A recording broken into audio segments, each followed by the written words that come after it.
Salut à tous. Ça fait hyper longtemps qu'on n'a pas fait de vidéo, je sais, en plus celle-là est un petit peu spéciale. Il s'agit en fait d'une vidéo qu'on a fait il y a 1 an et demi. On l'avait faite dans l'espoir de la vendre à un éventuel site de jeux vidéo. Ça ne s'est jamais fait, on avait encore la vidéo et on la trouve plutôt bien. Du coup, on s'est dit qu'on allait la poster ici. En plus, ça fait un divertissement en plus en cette période de confinement.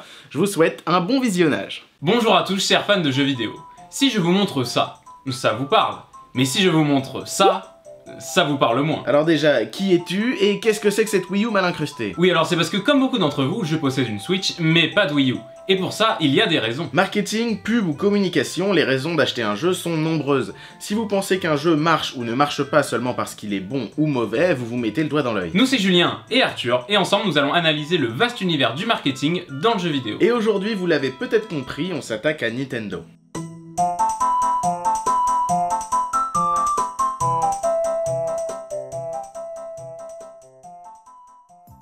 Et pourquoi on a choisi Nintendo comme sujet? Eh bien c'est à cause du succès récent de la Switch. Beaucoup doutaient de la console à son annonce et voyaient Nintendo un peu enterré après l'échec de la Wii U. Pourtant, rien qu'en 2017, la Switch s'est écoulée à plus de 14 millions d'unités. C'est-à-dire 1 million de plus en une seule année que les ventes totales de la Wii U depuis 2012. Une ascension digne de Sacha du Bourg-Palette jusqu'à la Ligue Pokémon.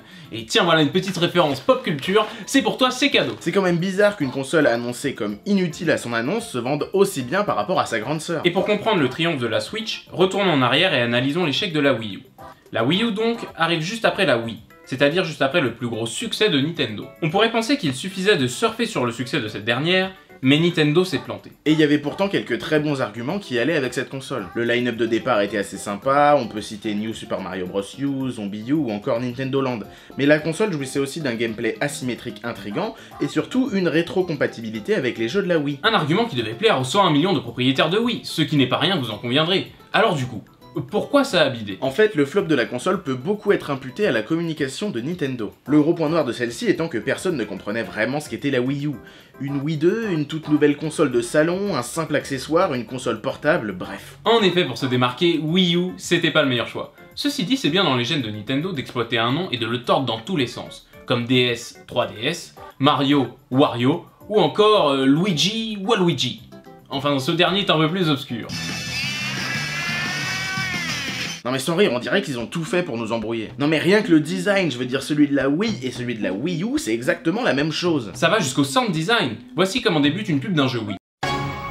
Et ça, c'est comment débute une pub d'un jeu Wii U.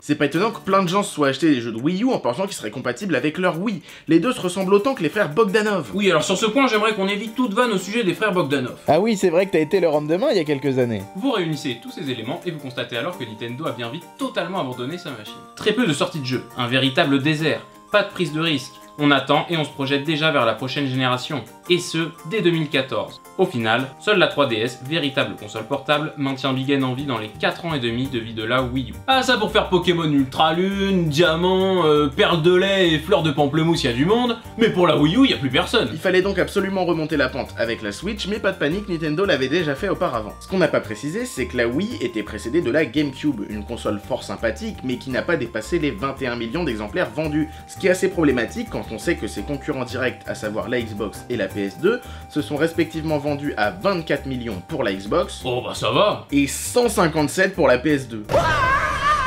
À ce moment, Nintendo était dépassé et Sony avait conquis les joueurs. Mais c'est là qu'ils ont eu une idée de génie. Plutôt que de séduire les joueurs, pourquoi ne pas séduire les non-joueurs? Ils se sont alors lancés dans une grosse campagne de casualisation de leurs jeux et de leurs consoles. Et tout s'y prêtait parfaitement. Nintendo dispose d'un univers coloré, riche, mais assez enfantin et grand public. Mario, Kirby, Donkey Kong ou encore Pikachu sont des symboles connus de tous, implantés depuis des années. C'était déjà des candidats idéaux, au capital sympathie important pour développer l'aura du jeu vidéo auprès de la masse. Il fallait maintenant les exploiter avec la bonne technique pour attirer tous ces nouveaux porte-monnaies sur pattes. Julien, une idée? Et bien pourquoi pas se démarquer techniquement justement avec, je sais pas moi, la première console à 2 écrans dont un tactile, ou le développement du motion gaming. Déjà, des nouvelles technologies comme celle-là, ça attire forcément un public plus large, avide de tester toutes ces nouveautés. Nintendo appuyait énormément sur ce point lors des campagnes publicitaires de la Wii, en disant que puisque ça se joue avec le corps, tout le monde peut participer. Big N voulait se créer une image familiale.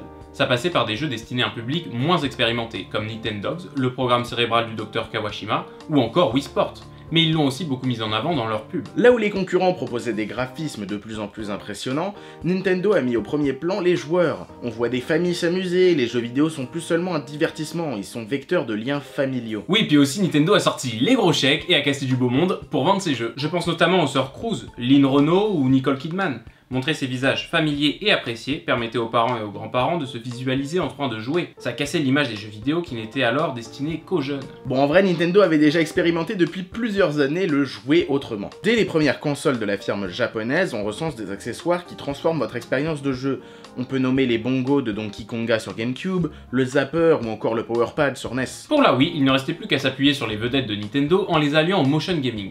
Une évolution ultime du jouer autrement. Sur cette console, on a donc eu le droit à absolument tous les dérivés de sport et mini-jeux possibles dans la gamme des Mario. Mario Tennis, Mario Foot, Mario Baseball, Mario et Sonic aux Jeux Olympiques, aux JO d'hiver, aux JO de Londres, mais aussi Mario Sport Mix et les célèbres Mario Party 8 et 9. Rien que ça. Ça pourrait durer encore longtemps, sans compter les nouvelles licences telles que Wii Fit ou les licences exclusives comme Rayman et les Lapins Crétins. Quant aux autres licences, on inclut continuellement un minimum de motion gaming ou même de nouveaux accessoires à l'image de Mario Kart Wii. Nintendo était donc quasi seul sur son secteur de marché malgré les vaines tentatives de PlayStation avec son PS Move et Microsoft avec son Kinect. Et oui, ces machins ont bien existé et d'ailleurs Microsoft avait bien fait les forceurs à l'époque. En témoigne la facture de ma première Xbox One avec le Kinect intégré obligatoirement. Et oui Julien, c'est bien connu qu'il ne faut jamais acheter de console Day One. Regarde, moi j'ai attendu un an pour la Xbox et je m'en suis tiré pour 100 € de moins. Et sans Kinect à la con. Attends, mais t'as pas acheté la Switch Day One toi? Oh mais ça n'a rien à voir. Nintendo c'est Nintendo. D'accord, mais pourquoi Nintendo c'est Nintendo comme tu dis? Comment ils ont généré la hype ce coup-ci? La hype ça se crée en communiquant et ça c'est pas nouveau. Mais cette fois-ci, Nintendo est allé à l'encontre de ses habitudes.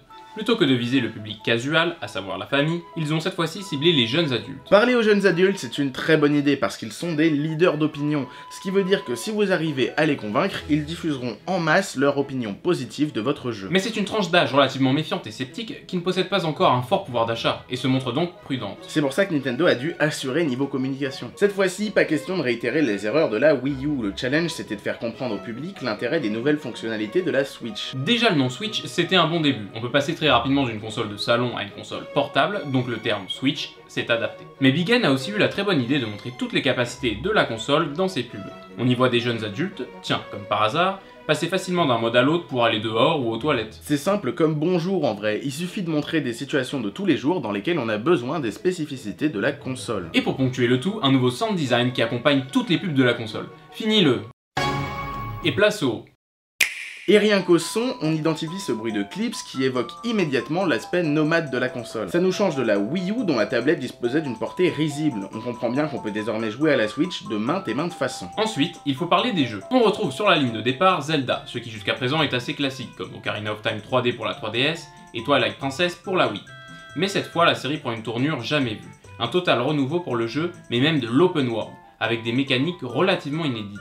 La capacité de tout escalader, aucune limite, une liberté sans pareil. On peut maintenant cuisiner dans Zelda, planer et même crafter. Et chez Mario, on a du neuf également. Vous avez été probablement surpris à l'annonce de Mario Odyssey, et pour cause. On était habitué à l'éternel royaume champignon, mais Mario qui débarque à New York au milieu des moldus comme vous et moi, ça c'était du neuf. Au-delà de ça, Nintendo, pour accompagner sa console, c'est beaucoup plus ouvert niveau communication. On peut citer les Nintendo Direct, qui leur permettent de s'adresser aux fans sans passer par la presse, de leur récente ouverture à l'e-sport, ou encore l'adaptation de leurs licences phares comme Mario ou Animal Crossing en application pour téléphone. Et pourtant, malgré une première année 2017 très bien ficelée, on assiste à une petite traversée du désert niveau jeu en 2018. De janvier à juin, il n'y a pas eu grand chose, puis un simple Mario Tennis pour tenir les joueurs en haleine durant toute la saison estivale. Désormais, tous les regards sont rivés vers Smash Bros Ultimate qui débarque en toute fin d'année, bien entendu, à l'heure pour les fêtes de Noël. Oh, ça sent la bagarre!